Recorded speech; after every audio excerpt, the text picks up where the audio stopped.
for this x, right? We are given a triangle. It looks like a scalene triangle because the angles are not the same inside the triangle. We're looking for the value of x. But how can we find the value of x? For us to find the value of x, we need to know the value of this entire angle.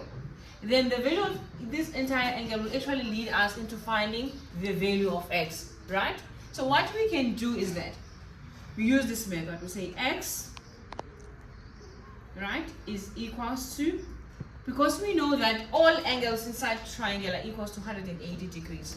Therefore, we'll say x is equals to 180 degrees minus the angles that we have, right? So minus 62 minus 34 degrees, right? And then now we will say x is equals to 180 degrees. And according to the law of integers, negative and negative you add, but you keep the sign, right, from the bigger number. So we say 62 plus 34. What is 62 plus 34? 96. Meaning that 180 minus 96 degrees. Then x is equals to what? What is 180 minus 96 degrees? 84 degrees, right? X is equals to 84 degrees. So we know that this entire angle must give us 84 degrees, but that is not what we're looking for. But this leads us to somewhere. But we're looking for this x here. What is the value of that x over there? Right. Now that we have this, now we can go ahead and look for the value of x. So that we keep the 84 in mind, right? So we know that this is supposed to be 84 degrees. Then what we can do is that we take this equation exactly as it is. So we say 3x minus 15 is equals to 84, because now we know that everything that is here must give us 84 degrees, right? And then what you can do is that now you expand this thing. You write it as 3x minus 15. Now you do the opposite. Because you found a minus 15, it means that now you say plus 15, right? Equals to 84. And what you do on the left, you do on the right. So it's equals to 84. Next to 84, because here you added 15, you also say plus 15 on this side, right? And then from here, because according to the law of integers, negative and positive is a subtraction, meaning that this is 15 minus 15. Therefore, they cancel each other. We are left with what?